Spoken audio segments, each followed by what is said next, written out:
stop at that point. And let me give you both a piece of history and a little secret that I'll bet you don't know. By the way, I really am glad that you're all here to be counted today. Stand up. It may make a very good difference. For the last weeks, I've been on the road speaking against the war, and people keep saying to me, "Where's the anti-war movement?" And I hope they're here today. So thank you. You can hear me. I see. That's good. Okay. Piece of history. 33 years ago this month, on November 15th, 1969, I was in San Francisco, up from L.A. I'm sorry to lose the L.A. compatriots here today if they're off to the buses. But my wife-to-be here, Patricia, and I were in a crowd then on November 15th, what was called a moratorium. It had first been held on October 15th. On that day, like today, our numbers here were being added to the numbers in Washington at the same time, and we were being counted in the White House at that time by a U-2. Now, technology has moved on. Maybe it's a Predator drone up there somewhere, but you are being counted. And it appeared that there had been no effect. The war had been going on 69 for 5 years since the Tonkin Gulf incidents, the false incidents which led to the Tonkin Gulf, the first Tonkin Gulf resolution. Bombing had been going on for 5 years, and it continued to go on, and it appeared that our presence here had had no effect. That was wrong. I did not know.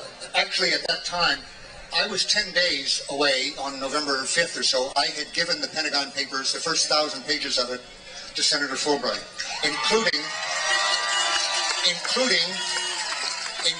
the documents showing the lies about the Tonkin Gulf that had brought us into the war 5 years earlier, a resolution that Fulbright said to his dying day he was ashamed of having shepherded through the Senate, just as Senator Byrd, not generally one of my heroes, but who gave his whole vote, who tried to filibuster just a few weeks ago, said that he has been ashamed for 38 years about his yes vote for that Tonkin Gulf resolution, that blank check to the president for a war that he went on. There are many senators in the Senate right now, shamefully many Democrats, who will regret to their dying day, just like Senator Byrd 38 years from now, their vote recently for that resolution. That includes our Senator Dianne Feinstein, I'm sorry to say. She is still in the Senate, and she still has work to do for us, if you let her know, on getting back there, along with Barbara Boxer, who led a fight against that resolution. And they are two senators in majority party still, despite the tragic death of Paul Wellstone. And I would like to think of this today as in part a memorial to Paul Wellstone. Imagine what he would feel seeing this crowd here today. He was the single presidential candidate, a single person running in a close race who voted against that war at this point. So we need his things. Okay, I was saying 69. I did not know, though I'd given the Pentagon Papers and expected to go to prison for it for the rest of my life.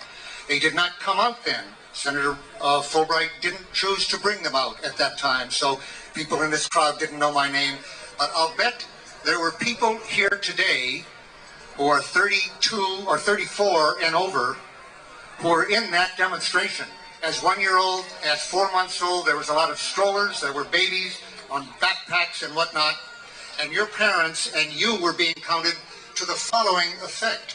What we did not know then, and I did not know, was that Nixon had made secret nuclear threats, which were not bluffs, of what he was going to do to Vietnam if they didn't meet his terms, which they never did.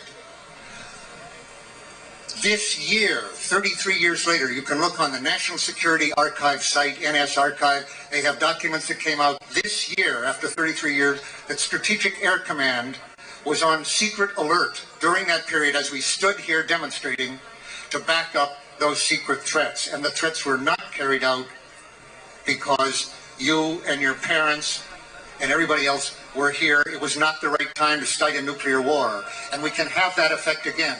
So I have two messages here, one to this crowd right here. The people counting us from the White House tend to discount crowds like this. because they look at the gray hairs and the long hairs and the shirts and the tie, and they say, those people don't vote, either for me or my opponent, so we can ignore them. You've got to prove them wrong, and you've got a couple of weeks to do that. And I suggest a very practical way to do it. Send signed checks to the campaigns of those people who voted right on this, like Nancy Pelosi, Pete Stark, Barbara Lee to start with, the other people who are up for election, who protected us. Send them a note along with the check saying, this is an appreciation of your upholding the Constitution and you're protecting American soldiers from dying and killing in an American war of aggression. Thank you. And then, this is an idea I had just last night in Santa Barbara while I was in the question and answer period.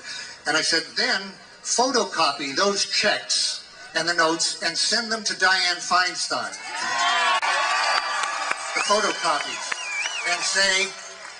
And say, in the next 2 weeks here, if you don't join with Barbara Boxer and John Kerry and others who voted wrong and those who voted right for hearings in the lame duck session that will call Scott Ritter and Nelson Mandela and others who can answer the questions you've been raising, we will work to fire you.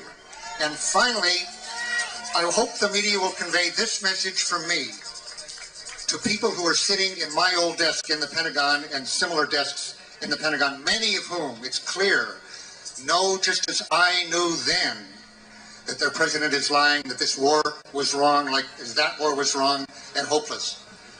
I want to say to them, I urge you to consider doing what I wish I had done in 1964 and 1965. If you hear your president lying in the next few weeks or months, what you know are lies, and saying that there has been an unprovoked, unequivocal evidence of an unprovoked attack on our American forces, like our destroyers, our ships, our planes, to which he has had to retaliate, and you know that's wrong, then do what I wish I'd done on August 5th, 1964.